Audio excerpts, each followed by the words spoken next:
Bonjour à tous et bienvenue sur Bismart. Vous regardez Smart Tech en direct à 11h comme chaque matin. Aujourd'hui, je vous propose de partir faire des découvertes. On va commencer avec un processus d'identification qui est absolument unique, qui repose sur la lecture du réseau veineux que nous avons dans les doigts et un système de chiffrement. Je dis ça de manière très grossière. On va en apprendre davantage dans la grande interview avec mon invité déjà en plateau, Sébastien Dupont d'Uniris. Ce sera donc dans quelques instants.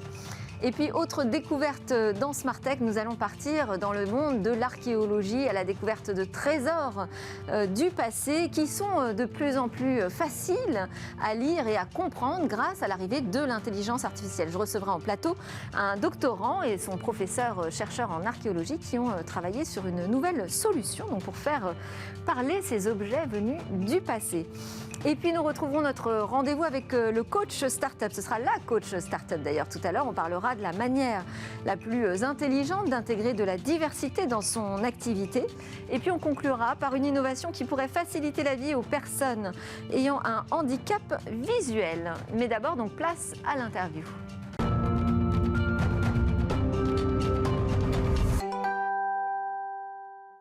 Alors, je vous disais qu'on allait faire des découvertes ensemble parce que c'est un principe tout à fait nouveau dont nous allons parler, qui est encore à l'épreuve des tests. D'ailleurs, si j'ai bien suivi, bonjour Sébastien Dupont. Bonjour. Vous êtes inventeur, vous avez déposé des brevets sur la blockchain, la biométrie, un peu partout dans le monde, et vous êtes président et cofondateur d'Uniris, qui est une start-up française. Exactement. Qui vise donc à protéger notre identité, alors déjà la créer et ensuite la protéger. Vous dites d'un simple effleurement du doigt. L'idée, en fait, c'est de remplacer le mot de passe, qu'on appelle tous de nos voeux à disparaître, et dont on annonce la fin, y compris du côté de chez Microsoft. Et ça, vous pourrez remplacer donc ce mot de passe par une technologie qui serait ultra sécurisée, sans doute peut-être même la plus robuste jamais vue, en lisant à l'intérieur des doigts. Expliquez-nous. Exactement. Donc en gros, l'idée, c'est effectivement de prendre le réseau veineux à l'intérieur des doigts et de faire, à l'image d'une carte bancaire, en fait, de créer des clés de chiffrement associées à ce réseau veineux pour ensuite nous identifier sur Internet. Donc d'abord, ça repose sur un premier principe qui est le principe de la biométrie. Tout à fait. Vous ne partez pas de l'empreinte digitale classique, vous décidez d'aller lire le réseau veineux qu'il y a à l'intérieur de nos doigts. Pourquoi ? Alors, la CNIL définit on va dire la biométrie selon deux critères. Est-ce que c'est avec trace ou sans trace ? Donc si on prend les empreintes digitales, typiquement, je pose ma main sur la table, je prends un verre, effectivement, je vais les laisser un peu partout. Je vais me balader dans la rue, on va me reconnaître avec mon visage. On va pouvoir en fait réutiliser ce secret que j'ai laissé partout pour se réidentifier ma place. Avec le réseau veineux, on est vraiment à l'intérieur du doigt. Donc là, c'est, on va dire, complètement invisible, si ce n'est à partir d'un dispositif qui va permettre de le... véritablement un dispositif spécifique, donc celui que vous avez breveté. Autre différence peut-être avec les systèmes de biométrie classiques, c'est que vous ne comparez pas avec une base de données enregistrée sur un serveur centralisé. Et on sait ô combien les serveurs centralisés sont des failles de sécurité potentielles. Tout à fait. Donc ça, c'est vraiment l'élément clé de tous les brevets. C'est-à-dire qu'on peut, à partir d'une identification du réseau veineux, générer une clé cryptographique qui va permettre de déchiffrer. Donc pour déchiffrer... Donc en fait, vous chiffrez ce réseau veineux à l'intérieur du doigt. En fait, on utilise une clé qui va permettre de déchiffrer quelque chose qu'on aura mis sur un réseau derrière. Et ce qui fait que d'un seul coup, on n'a plus besoin de stocker quelque part pour faire une comparaison. Par exemple, sur un iPhone ou sur un Android, sur une reconnaissance faciale, on va dire, bon, effectivement, à 90%, ça ressemble. C'est on va dire une reconnaissance software, c'est-à-dire que c'est un logiciel qui va dire « OK, je donne l'accès ». Là, on est beaucoup plus sécurisé dans le sens où c'est une clé cryptographique qui va être capable ou non de déchiffrer un fichier. Mais et là, c'est 100% en fait. Alors c'est 100%, à moins que quelqu'un subtilise ma clé. Voilà, donc l'autre grande innovation de notre procédé, c'est qu'effectivement, même en donnant les clés, c'est-à-dire les clés issues de mon réseau veineux, je peux les donner, les distribuer, et personne ne pourra pour autant générer de transactions sur la blockchain. Pourquoi ? Alors, on ne peut pas parce qu'effectivement, à l'intérieur de la blockchain, on utilise une mini proof of work, c'est-à-dire une preuve de travail qui est réalisée par les mineurs et qui va justement vérifier la validité des dispositifs qui vont générer l'identification. Et ça, c'est effectivement assez nouveau, c'est-à-dire que toute la puissance de calcul des mineurs est utilisée pour sécuriser encore plus l'utilisateur quand il vient se connecter. Donc c'est l'ensemble de la communauté des mineurs qui en fait sécurise la clé de mon réseau Vénus. Exactement, ils vont s'assurer que quand vous vous identifiez, c'est bien vous, à partir d'un dispositif de confiance, qui vous identifiez et pas simplement vos clés qui ont été divulguées. Et alors là, vous dites, on arrive à un système totalement infalsifiable, à 100%. Alors, le 100%, c'est... Parce que je ne l'ai jamais entendu, ça encore, le 100%. Alors, aujourd'hui, effectivement, dans l'état des connaissances, on ne peut pas dire dans 10 ans. Là, aujourd'hui, on est quand même sur ce qu'il y a de plus sécurisé. Donc, aujourd'hui, ce qui se fait beaucoup, par exemple, c'est de reconstituer par du silicone des doigts, un réseau veineux, les empreintes digitales. Et là, en fait, ça servira à rien. Parce que on vérifie en même temps le battement cardiaque de la personne. Est-ce qu'elle est stressée? Est-ce qu'elle est en train de dormir? Pour générer l'identification. Et donc, tout ça concourt, en fait, à la preuve de travail. Et c'est ça qui rend l'identification... C'est ce que j'allais dire, ce réseau veineux, il est vivant. Tout à fait. Donc, il se modifie. Alors, on a un processus mathématique qui va permettre en fait d'apprendre toutes les modifications, les évolutions morphologiques de la personne, en ajoutant des clés de chiffrement, c'est-à-dire ce sera à chaque fois autant de clés qui seront capables de déchiffrer le fameux fichier. En fait. Mais alors, pardonnez-moi, mais ça semble assez lourd à mettre en place comme technologie. Est-ce que c'est adapté si on veut imaginer un processus d'identification, comme vous le souhaitez, universel, à l'échelle mondiale? Tout à fait. Alors, c'est tout à fait le cas. C'est-à-dire que nous-mêmes, effectivement, on est quand même assez contents de nos reconnaissances d'empreintes, de notre reconnaissance faciale. Et en gros, l'idée, c'est de dire... Parce que la clé, si je puis me permettre ce mauvais jeu de mots, mais c'est quand même la simplicité d'usage. Voilà. D'un côté, il y a la simplicité et de l'autre, il y a la sûreté et la preuve d'identification. Ce qui fait qu'on est sur des compromis en général. Voilà. Donc, on va... En fait, tout à l'heure, je parlais des mineurs. Donc, ils vont le faire sur le dispositif biométrique, mais ils vont le faire aussi sur un iPhone, sur un Android, pour vérifier que le dispositif est bien le bon. Avec, bien sûr, pour la personne qui va créer des applications, tout un niveau d'identification possible par exemple, pour le vote. La biométrie est indispensable. Par contre, pour payer mon boulanger, on va dire juste la reconnaissance faciale est largement suffisante. Oui, donc ça dépendra des cas d'usage, en fait. Voilà. Pour que ça fonctionne, il faut aussi qu'on puisse assurer un nombre de transactions très importantes. On sait aujourd'hui que la blockchain a des limites. Voilà. Donc, on a beaucoup retravaillé, notamment avec le CNRS, sur comment on découpe ce réseau pour qu'il soit capable de traiter l'ensemble des transactions de la planète. Ça veut dire des milliards de transactions, aussi bien pour des emails, pour des transactions financières, etc. Et donc, pour faire ça, en fait, on découpe le réseau. Mais on va dire, on le découpe à chaque fois pour chaque transaction de façon différente. Ce qui fait que pour une transaction donnée, je sais exactement les nœuds qui ont été utilisés pour valider et stocker la transaction, mais ça va changer pour d'autres. Ok. Il faut convaincre qui pour que ça fonctionne aussi? Parce qu'il faut que les sites soient compatibles, j'imagine. Voilà. Donc là, aujourd'hui, on est en train de... Si je vais sur le site des impôts et que je décide de m'identifier avec votre solution, est-ce que ça va fonctionner? Alors oui, on pourrait imaginer deux cas de figure, et l'identification et le stockage du site web, par exemple, ou que l'identification. L'idée qu'on a derrière, c'est effectivement d'être compatible avec tous les standards actuels, donc aussi bien pour aller se connecter chez Google, chez Facebook ou aux impôts, mais que effectivement, simplement le système soit capable de traduire pour les différents sites web. Et donc, quelle est la condition pour que ça fonctionne?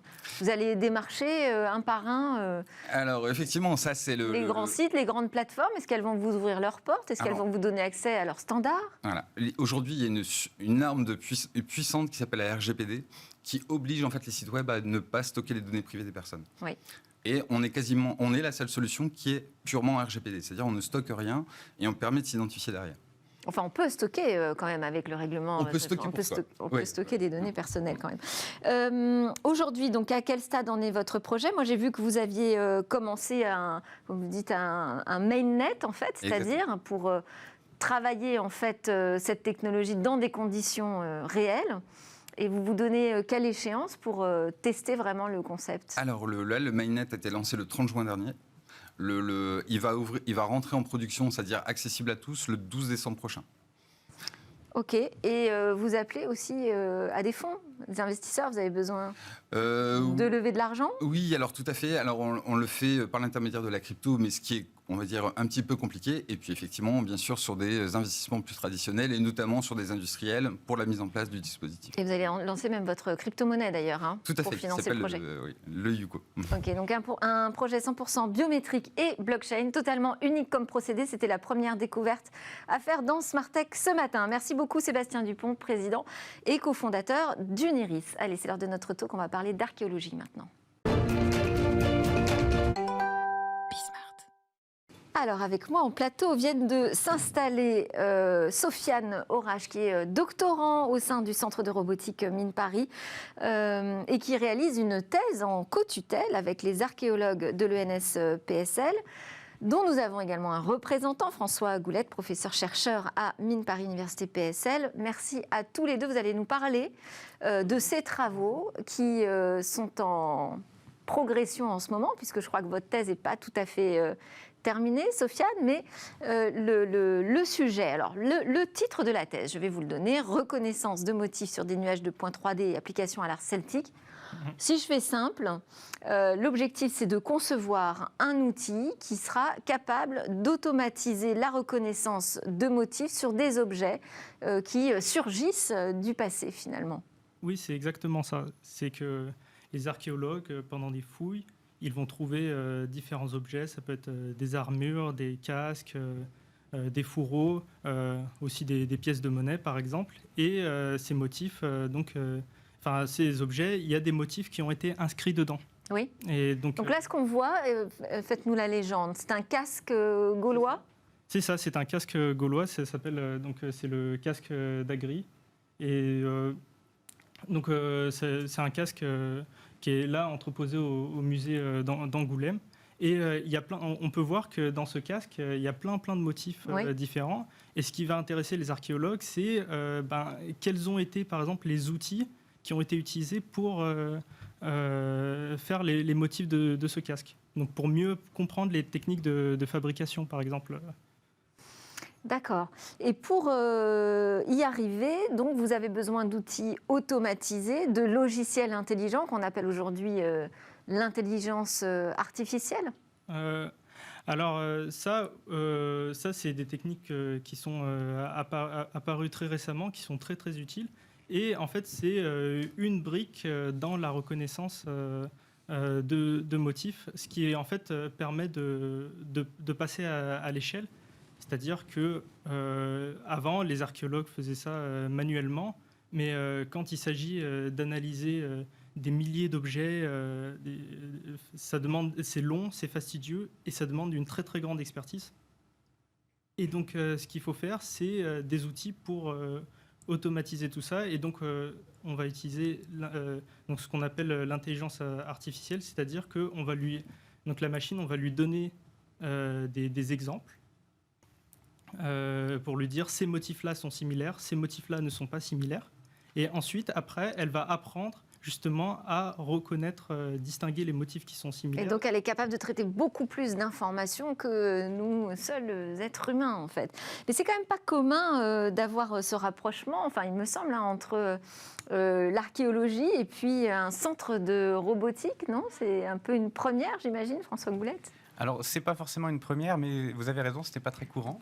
Et nous avons initié une collaboration interne au sein de l'Université Paris Sciences et Lettres, PSL, qui est un regroupement de différents établissements, entre Mines Paris et l'École normale supérieure de la rue d'Ulm, l'équipe d'archéologues à Auroch.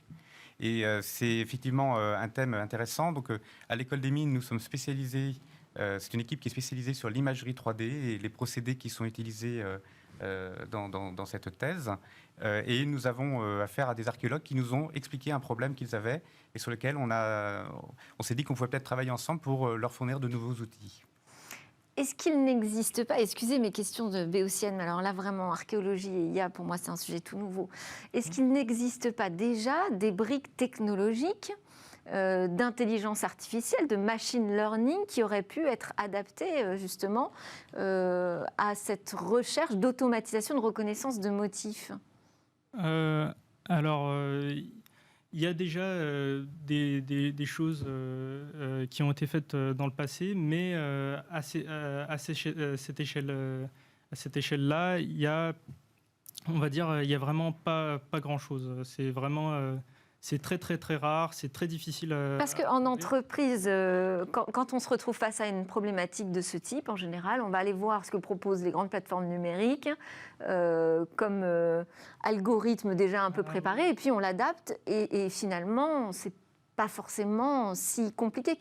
Quelle est la particularité, en fait, ce que j'essaye de comprendre, quelle est la particularité, vous écrivez une thèse là-dessus, la particularité de l'intervention de l'IA dans l'archéologie? Quelles sont les difficultés qu'il a fallu passer?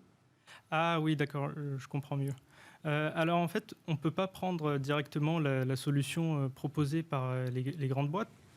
Déjà parce que... Alors pourquoi parce que eux, quand ils traitent de l'IA, par exemple, ça va être, par exemple, pour de la reconnaissance d'image. Par exemple, si on veut faire de la reconnaissance de visage, oui. Les données sont pas les mêmes du tout. Déjà, c'est très facile à labelliser. Nous-mêmes, on arrive à savoir, à reconnaître les visages, à faire la différence entre des chiens, des chats, des avions et tout ça. Et alors que là, pour les archéologues, pour les problématiques archéologiques, déjà, pour labelliser, il faut que ce soit un expert qui le fasse. Oui. Et en plus de ça, donc, non seulement donc, il faut l'expertise de l'expert, c'est-à-dire n'importe qui, un œil novice ne pourra pas faire la différence entre... Alors, est-ce que ça veut dire qu'il a fallu mobiliser nombre d'archéologues pour créer déjà la base de données de départ pour apprendre à la machine à reconnaître ces objets? Déjà... Vous avez fait ça tout seul, Sofiane? Non, en fait, il y a eu la collaboration avec une archéologue qui m'en tête, qui travaille depuis très longtemps sur ce sujet. Et en plus de ça, oui, il y a eu d'autres personnes. Parce que toute cette phase de collecte, finalement, c'est peut-être la phase la plus fastidieuse. François Goulette, ça veut dire qu'on peut adapter finalement ces algorithmes à un type d'objet du passé, peut-être, mais pas plusieurs, parce que ça demande d'abord une intervention humaine, finalement. En fait, ce qu'il faut comprendre, c'est que dans le problème qui est posé actuellement, par rapport à votre question, est-ce qu'il n'existe pas des dispositifs déjà existants? On s'intéresse aussi à l'imagerie 3D, ce qui est un petit peu particulier, qui n'est pas si courant par rapport au système d'intelligence artificielle, où on va avoir des images plus classiques, des images comme obtenues par des caméras ou des appareils photo. Oui. Ici, on utilise un scanner laser.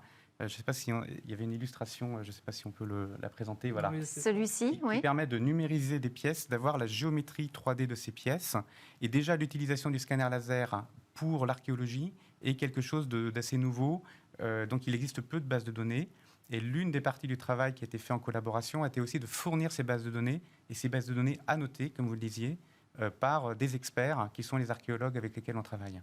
Est-ce que ça permet de revisiter l'histoire, de la regarder différemment, de comprendre un peu différemment les objets comme ça qui sortent du passé? Oui, bien sûr, ça permet parce que, on va dire, les archéologues, par exemple, si on prend l'exemple des pièces de monnaie, si on prend l'exemple d'un trésor de 1000 pièces, les archéologues, eux, vont réussir à regarder précisément 100, 200 pièces, mais 1000 pièces, ça prendrait des années et des années. Et donc là, avec la machine qui va pouvoir regarder les 1000 pièces, elle va pouvoir trouver des choses qui sont assez inattendues sur sur l'outil qui a été utilisé pour inscrire le motif sur toutes ces pièces. François Goulette, oui, il y a des révélations qui sortent de la machine. Alors en fait, ce qu'il faut comprendre aussi, ce qui est important de comprendre dans ce cas particulier des pièces de monnaie, oui. c'est que la connaissance des coins monétaires permet de comprendre l'histoire économique de l'époque celtique, au-delà d'écrits qui sont assez peu, qui n'existent pas vraiment là-dessus. Donc ça apporte aux archéologues réellement une connaissance que nous n'avons pas actuellement. Et le fait d'automatiser cette connaissance, par exemple un trésor de 1000 pièces, on peut le traiter en quelques heures, rend accessible cette information qui avant était juste inconnue. Et comment ça peut apporter des connaissances à des chercheurs qui travaillent dessus pendant des années? Justement, c'est le hasard, parce que ça automatise des procédés qui sont très longs, qui sont suffisamment intéressants pour que des archéologues, y consacrent des années, effectivement. Mais comme on automatise ces informations... C'est la sérendipité, c'est le hasard de ce que trouve la machine, des connexions qu'elle fait, de la manière dont l'algorithme a été conçu?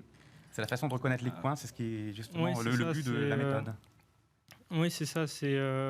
Donc au départ, quand même, il y a Et, oui, au départ, quand même, il y a une démarche, c'est-à-dire vous savez ce que doit chercher la machine. Ah oui, les oui, coins, exactement. En fait, par exemple, si on prend l'exemple des pièces de monnaie, ce qui est utilisé pour inscrire le motif dans la pièce de monnaie, c'est ce qu'on appelle un coin. D'accord.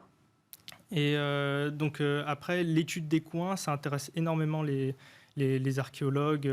Ça a des applications pour justement mieux comprendre l'histoire économique des peuples qui utilisaient ces pièces-là, pour estimer le nombre de pièces qui a circulé. Et donc, justement, là, ce qui est intéressant, c'est qu'il faut reconnaître, par exemple, si on a 2 pièces, il faut savoir si ces 2 pièces ont été frappées avec le même coin. Et Oui. faire ça, c'est très difficile, comme je le disais, pour un œil novice, pour un œil qui n'est pas entraîné. Alors que pour un archéologue, ça va lui prendre, on va dire, quelques minutes pour juste pour deux pièces, juste pour savoir si elles ont été frappées par le même outil. Et donc là, justement, l'utilisation de l'intelligence artificielle, entre autres, ça va permettre donc d'automatiser tout ça. Et donc, automatiquement, on va pouvoir classer le trésor en différents coins. Donc la première étape de fonctionnement, moi j'avais noté qu'il y avait 3 grandes étapes. C'est d'abord on va scanner l'objet qui nous intéresse. C'est ça. Et ensuite donc d'abord, ensuite, on va scanner donc, les différentes pièces avec le scanner 3D. Et ensuite, après, ce qu'on va faire, c'est que la machine va tourner, elle va reconnaître les... Donc là, vous appliquez un algorithme dans lequel il y a des critères qui permettent de reconnaître à quelle époque a été frappée une monnaie. Donc là, justement, ce que l'algorithme va pouvoir dire, elle va pouvoir dire, dans ce trésor-là, ces pièces-là, elles ont le même coin, elles ont été frappées par le même outil. D'accord. Donc elle va pouvoir les classer, en fait, c'est classer tout ce trésor automatiquement, ce qui, comme je le disais, prendrait des années pour des archéologues. Là, en quelques heures... Et vous avez déjà des premiers résultats qui sont intéressants aujourd'hui de communiquer ? Alors, on a prévu d'écrire plusieurs articles à propos de ça. On a prévu même déjà de sortir la base de données publiquement de pièces de monnaie. D'accord. Classées... Et ça, ce sont des travaux qui intéressent au niveau mondial, j'imagine. Oui. Et aujourd'hui, c'est une première mondiale, ça, oui, cette intelligence artificielle appliquée à la lecture de ces objets. Pour les pièces de monnaie, je pense que c'est assez nouveau. C'est pour ça que justement, on va rendre public pour la communauté, à la fois, ça va intéresser à la fois la communauté scientifique, des gens qui travaillent sur l'imagerie 3D, et la communauté des archéologues. Donc nous allons rendre public d'ici quelques semaines une base de données à noter. Et il y a également une autre publication qui est prévue dans un congrès de spécialistes de l'étude monétaire qui aura lieu à Varsovie en 2022.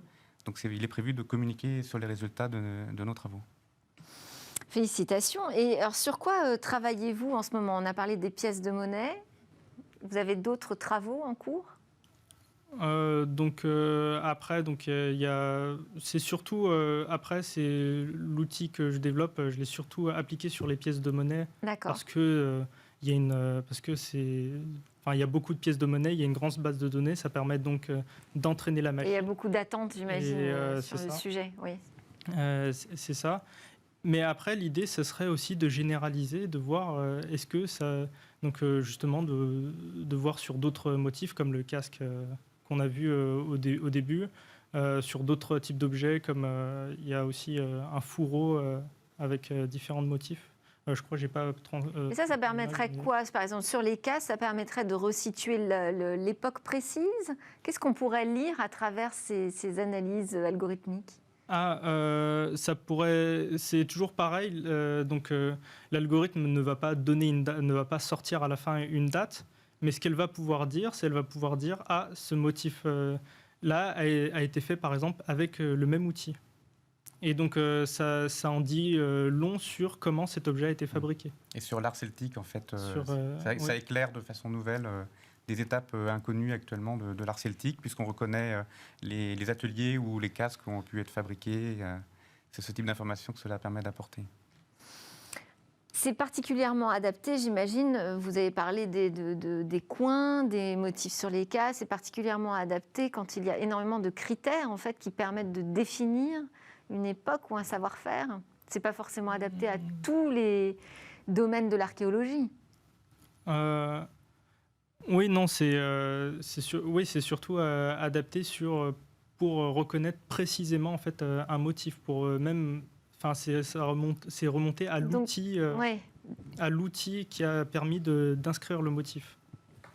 Alors oui, je pense que là on peut peut-être élargir le sujet, c'est-à-dire qu'effectivement là c'est un domaine dans l'archéologie de l'imagerie 3D. Oui. Il y a également d'autres domaines. Par exemple, l'imagerie 3D est intéressante pour l'étude d'autres types d'objets, comme des poteries, ou également des architectures, ou des architectures anciennes, ou bien en état, ou bien qui ont été démolies. Donc il y a d'autres aspects de l'imagerie, enfin de l'archéologie qui sont intéressés par l'imagerie, mais on va faire appel à ce moment-là à des capteurs différents, des procédés d'acquisition différents et des méthodes de traitement de l'information qui aussi sont différents. Mais ce qu'il faut dire par rapport à l'intelligence artificielle, que c'est un petit peu le sujet là du travail, c'est qu'on va pouvoir transférer des connaissances acquises sur différentes bases de données sur les autres domaines de l'archéologie. Est-ce que ça modifie le métier de l'archéologue? Comment c'est accueilli par la communauté scientifique, déjà là, aujourd'hui?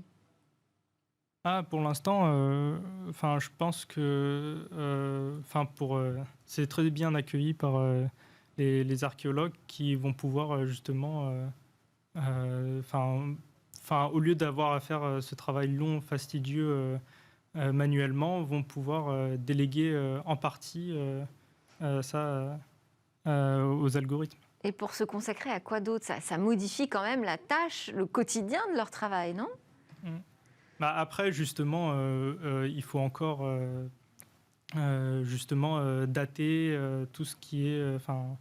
c'est un outil en plus dans leur boîte à outils qui va pour Mais ça veut dire qu'il y a des personnes qui travaillaient avant à cette identification, dont c'était la tâche principale, qui vont être amenées à faire d'autres choses, j'imagine. Oui, mais il y a quand même beaucoup de choses encore à faire et ça leur permet de se concentrer sur le cœur de leur métier, puisque c'est quand même, donc c'est les archéologues eux-mêmes, hein, c'est pas des tâches qui sont sous-traitées, c'est les archéologues eux-mêmes qui font ce travail, qui est un travail qu'il faut le reconnaître, est quand même très fastidieux. Donc ils sont tout à fait demandeurs d'outils pour aller plus vite et se consacrer aux choses plus intéressantes d'analyse de l'époque, d'interprétation des résultats. Mais alors combien ça coûte? Combien ça coûterait si on généralisait l'arrivée des algorithmes dans la lecture de ces objets? Là, par exemple, vous avez bénéficié d'un financement pour mettre en place cette expérimentation? Oui, c'est le financement j'ai été financé par l'université PSL pour 3 ans pour une thèse. Après, ce que je développe, ça va être en open source. Après, ça va être en open source, donc les autres pourront utiliser gratuitement ce qui a été développé. Pourront se l'approprier, éventuellement le décliner. Ça ne représente pas un investissement supérieur, un budget qui doit s'ajouter aujourd'hui dans les laboratoires de recherche? Si on devait déployer la solution, il faut le scanner laser qui permet de prendre les images des pièces. Donc ça qui est un capteur qui coûte un petit peu plus cher quand même qu'une caméra. Donc c'est la partie imagerie 3D? La partie imagerie 3D. Après, la partie logicielle elle-même est assez peu coûteuse, puisqu'une fois que les méthodes ont été mises au point, elles sont transposables assez facilement et à coût tout à fait limité. Il faut trouver le data scientist qui va peut-être adapter cet algorithme à la problématique spécifique du chercheur. Oui, c'est ça. Ça peut être faire entrer de nouveaux métiers, c'est ça. Valorisations. Oui, c'est des métiers spécialisés, effectivement, de data scientist, comme vous dites, qui permettent de faire ce genre de travail. Oui. Sofiane Orage, vous voulez faire quoi alors après votre thèse?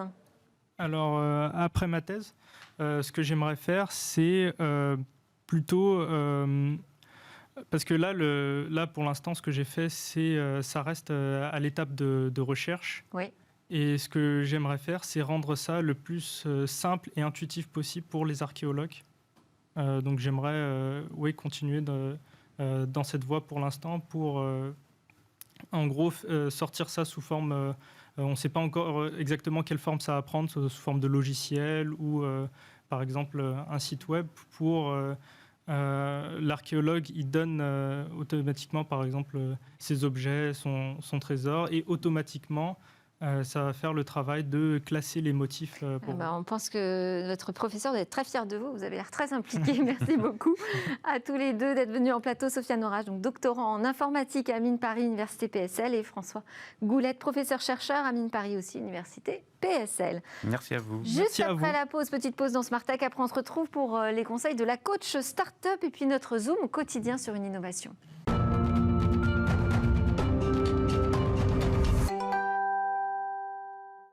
Vous êtes bien sur Bismart, vous regardez Smart Tech, votre magazine quotidien de l'innovation et du numérique. Dans cette deuxième partie de l'émission, je vous l'ai annoncé, on va partir sur notre Zoom quotidien d'une nouveauté. Alors là, ce sera dans le domaine de l'affichage des plans. Mais d'abord, tout de suite, on a rendez-vous avec la coach Startup, Émilie Benayad, qui est dans la vraie vie, pas dans Smart Tech, mais dans la vraie vie, en charge de l'accompagnement opérationnel des startups du portefeuille Serena. Merci beaucoup de m'avoir rejointe en plateau. Émilie, bonjour. Bonjour. Aujourd'hui, vous avez décidé de nous expliquer comment est-ce qu'on peut travailler dans sa startup pour être davantage inclusif. Exactement. Et c'est un sujet qui me tenait particulièrement à cœur, donc j'avais envie de vous en parler aujourd'hui. J'avais envie de vous en parler aussi parce que, peut-être contre-intuitivement, mais cet univers start-up, quand même très ouvert et drivé par la performance, reste un écosystème qui manque encore beaucoup de diversité. Ouais. Et donc je pense qu'il est important de prendre la parole, notamment dans mon rôle de fonds d'investissement, sur ces sujets de diversité et d'inclusion. Ok, alors quand on parle de diversité et inclusion, on peut peut-être rappeler de quoi on parle exactement aussi. Exactement. Alors, par diversité, on entend la variété des profils qu'on peut trouver dans une entreprise, que ce soit une variété visible, le patronyme, le genre, le diplôme, ou ou moins perceptibles, comme les préférences sexuelles, les convictions religieuses, etc. L'inclusion, ça va un cran plus loin, c'est un choix délibéré d'une entreprise de mettre en place une culture qui unit ses salariés au-delà de leurs antécédents. Et récemment, on a partagé avec moi une métaphore que j'ai beaucoup aimée. La diversité, c'est être invité à la fête, et l'inclusion, c'est être invité à danser à la fête. D'accord. Et uni sans forcément unifier, en fait, c'est ça, hein, en respectant les diversités. Exactement. C'est peut-être là où c'est le plus compliqué. Quel est l'état des lieux aujourd'hui ? On part quand même de loin. Ce que vous constatez, vous aussi, au quotidien. On part de loin, je trouve. Je voulais partager avec vous quelques chiffres qui m'ont, à titre personnel, interpellée. Dans l'univers start-up aujourd'hui, seuls 7,7% des salariés ont plus de 45 ans, quand on sait que c'est presque la moitié de la population active. Seuls 1,5% sont en situation de handicap. Plus de 70% des dirigeants viennent de grandes écoles et 5% uniquement des fondateurs sont des fondatrices parmi les licornes françaises, donc les boîtes les mieux valorisées et les mieux financées. Et ça, ce sont des chiffres qui viennent d'où ? Quelle est la source ? Alors, il y a plusieurs sources. French Web, une étude qu'a fait Judith Tripart, qui est quelqu'un de reconnu dans l'univers startup, et puis une étude aussi qu'on a menée en interne chez Serena, au sein de notre équipe, au sein de notre portfolio et au sein de l'écosystème. Donc c'est un paysage français là que vous nous présentez des startups. C'est un paysage français. Et je ne sais pas si vous avez déjà vu cette étude de BCG qui a analysé la tendance des femmes dans l'entrepreneuriat entre 2008 et 2018. Mais en regardant cette tendance, si en fait on ne fait rien et qu'on projette cette même tendance, il faudrait attendre 2090 pour avoir la parité dans l'entrepreneuriat français. Waouh, ouais, c'est vertigineux. Ok, donc on peut se réjouir des progressions, mais c'est lent. C'est lent. Ok. Comment donc on peut concrètement soi-même s'impliquer pour faire bouger un peu les lignes plus vite ? Alors pour faire bouger les lignes, déjà le premier conseil, c'est prendre le sujet le plus tôt possible. C'est beaucoup plus facile de démarrer une culture d'entreprise inclusive que de prendre le sujet plus tard avec un legacy et d'essayer de faire bouger les lignes plusieurs années après. Donc premier conseil, démarrer tôt. Deuxième chose, une fois qu'on a décidé de démarrer ce sujet, je pense que la première étape, c'est faire un diagnostic de la situation, où on en est. Donc soit faire ce diagnostic seul, analyser sa population, la répartition par genre, par âge, etc. soit en s'appuyant sur des outils de diagnostic. Maintenant, il existe des méthodologies très intéressantes, je pense à Mixity notamment, qui propose une méthodologie diagnostique qui prend à la fois des éléments quantitatifs et des éléments qualitatifs. Parce que c'est pas simple de faire le bilan finalement. Non. On va pas aller voir chaque employé pour lui demander d'où il vient, quelle est son histoire, Exactement. ou ses préférences sexuelles. Exactement. C'est pour ça que s'appuyer sur ces outils-là, c'est une grande aide, puisqu'ils ont été justement étudiés pour prendre en compte ce qu'on peut demander explicitement et ce sur quoi il faut plutôt aller chercher des informations qualitatives, parce que c'est des informations qu'on ne peut pas demander explicitement. Alors donc ça c'est la première étape, faire le diagnostic. De ce diagnostic, ensuite, je pense qu'il faut décider d'agir. On l'a vu tout à l'heure, derrière diversité, il y a plusieurs sous-ensembles, sous-réalités. Donc peut-être qu'on ne peut pas mener tous les combats d'un coup, mais en tout cas, il faut choisir ces combats, prendre des engagements et s'y tenir. Peut-être un ou deux exemples concrets d'actions qu'on peut mener là-dedans. On sait que quand on poste une offre d'emploi dans la tech, on a beaucoup plus de candidatures masculines que féminines. Et donc là, soit on prend la donne telle qu'elle est, et donc ça se retraduit ensuite dans l'effectif de son entreprise, soit on va proactivement changer la donne en allant proactivement sourcer davantage de candidatures féminines pour finalement faire entrer le même nombre de candidats dans le process d'interview entre les hommes et les femmes. Et si on fait rentrer le même nombre de candidats dans le process de recrutement, à la fin, ça se retraduit en termes de parité de genre. Un autre exemple concret, si du diagnostic, finalement, le plan d'action qui en ressort, c'est amener plus de diversité en termes de background social et académique, eh bien, il faut changer les canaux de sourcing. Si on va chercher toujours les candidats aux mêmes endroits, on trouve toujours les mêmes candidats. Et aujourd'hui, encore une fois, il y a des nouveaux acteurs qui arrivent et qui proposent des solutions. Je pense à Take Your Place et le cabinet Mosaïque RH qui propose maintenant une plateforme qui s'appelle diversifiervostalents.com qui permet d'aller sourcer des candidats issus de la diversité. Il ne faut pas hésiter donc à se faire aider, à aller voir quelles sont les méthodes qui existent autour de nous. Exactement. Et je pense que le dernier point, c'est responsabiliser quelqu'un. Si personne n'est responsabilisé, les sujets n'avancent pas. Donc responsabiliser quelqu'un qui s'assurera que les engagements pris sont réellement implantés au quotidien. Et ça part de la tête de la start-up, j'imagine. Donc tout ça, ça apporte une dimension sociale. On sait que la diversité est riche d'intelligence. Est-ce que ça apporte aussi de la performance économique ? Mais tout à fait, c'est ça qui est formidable avec ce sujet. Un leitmotiv chez les start-up. C'est ça qui est formidable avec la diversité, c'est qu'au-delà du rationnel social, sociétal, il y a un vrai rationnel économique. Et il y a une étude de McKinsey qui a été largement reprise sur le sujet. McKinsey a étudié 1000 entreprises sur 12 pays. Et ce qui ressort de cette étude, c'est que la diversité est driver de performance. Peut-être 2 chiffres que je peux partager avec vous. Sur ces 1000 entreprises analysées, elles sont 21% plus profitables quand leur CODIR, leur comité de direction, est équilibré en termes de genre, et 43% plus profitables quand leur conseil d'administration est équilibré en termes de background ethnique et culturel. Bon, s'il fallait un dernier argument pour convaincre de se mettre à l'inclusion, ceux-là sont pas mal, ces chiffres. Merci beaucoup, Émilie Benayad, en charge donc de l'accompagnement opérationnel des startups du portefeuille de Serena.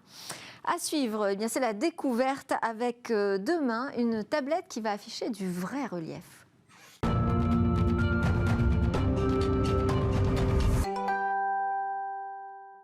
Et voilà, on arrive presque à la fin de Smart Tech. On termine l'édition avec notre Zoom quotidien sur une innovation. Bonjour Cécilia. Bonjour Delphine. Alors aujourd'hui, vous allez nous présenter une solution qui est dédiée aux personnes ayant un handicap visuel. Oui, les personnes malvoyantes et non-voyantes dépendent complètement d'un environnement connu.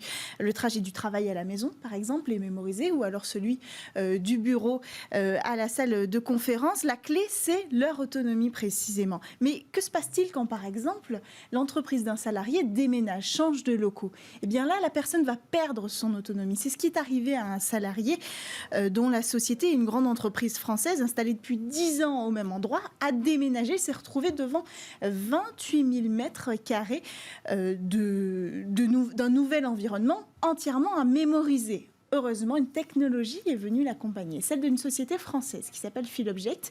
La technologie, c'est virtueux, c'est une carte en relief électronique qui sollicite à la fois le toucher et l'ouïe. La société a donc prêté à cette personne cette technologie. En fait, ça ressemble à une tablette et dessus, vous pouvez voir un plan en relief. Vous allez le voir sur les images, les lignes désignent les murs. Et puis, vous voyez, vous allez voir bientôt, je pense, des symboles Voilà, qui sont... Voilà, ils apparaissent. très bien. Alors, vous voyez les symboles. Par exemple, le rond, ça désigne les toilettes. La croix, ça désigne l'accueil. Et puis après, il y a encore d'autres symboles qui vont désigner l'ascenseur, des informations comme ça. Et chaque symbole, on peut appuyer dessus. Et là, c'est une information sonore supplémentaire qui va arriver, qui est très importante. Par exemple, pour les toilettes, on va d'abord savoir si c'est des toilettes femmes ou hommes, c'est non négligeable comme information. Et puis, on va savoir s'il y a 2 WC à droite, à 3 pas sur la droite, et un lavabo à gauche, et surtout le sens d'ouverture de la porte. Et alors, s'il y a plusieurs étages, Alors, s'il y a plusieurs étages, on change de tablette. Alors, précisément, on garde la même structure, mais on change la plaque en onyx sur laquelle est imprimé le plan. Vous allez voir, il y a un coin sur le côté qui est cassé. Ça, c'est pour mettre la tablette en onyx dans le bon sens, pour permettre évidemment d'avoir le plan lu dans le bon sens pour les personnes malvoyantes. mais ça veut dire qu'il faut se promener avec ce type de tablette dans les mains en permanence. Alors, pas nécessairement. Il y a une sacoche qui est prévue à cet effet. Comme le principe, c'est de mémoriser, souvent, c'est comme ça que fonctionnent ces personnes-là. Elles mémorisent le trajet. C'est encore une fois l'idée de rendre cette autonomie. Donc, avant le départ, en arrivant sur le lieu, on mémorise le trajet, on choisit son itinéraire en fonction de sa destination, on le range dans la sacoche et on peut le sortir au besoin. Et on peut trouver cette technologie ailleurs qu'au travail. Ça peut être dans des lieux culturels, par exemple. Bah oui, il sera possible de designer en relief, par exemple, dans un musée, l'emplacement des œuvres, de donner le nom de l'artiste, de décrire un petit peu l'œuvre. Mais attention, ça ne se remplacera pas un guide audio culturel, c'est important de le préciser. Puis il y a d'autres applications dans les hôtels, dans les établissements scolaires. En ce moment même, un étudiant utilise cette tablette dans une université. Ça lui permet de se déplacer en toute autonomie. Chaque tablette, elle est imprimée en 3D sur mesure. On a parlé tout à l'heure en introduction de cette entreprise de 28 mètres carrés, mais il a fallu 28 tablettes qui ont été faites sur mesure pour spécifiquement ce salarié, pour qu'il puisse retrouver son autonomie, et c'est chose faite. La société propose aussi des formes de bornes qu'on pourrait mettre dans les aéroports ou alors dans les hôtels, et qui... Là, c'est une version beaucoup plus grande, mais ça permettrait d'avoir d'une vue d'ensemble de l'endroit à visiter, et ça rendrait encore une fois l'autonomie à ces personnes-là. Merci beaucoup. Et comme ça, on termine vraiment cette deuxième partie de Smart Tech avec des sujets très inclusifs. Merci. Exactement. Cécilia Sévry, c'était Smart Tech, votre magazine dédié à l'innovation que vous retrouvez à la télé sur Bismart, sur le web et les réseaux sociaux. On vous dit à demain pour de nouvelles discussions sur la tech. En attendant, je vous souhaite une excellente journée.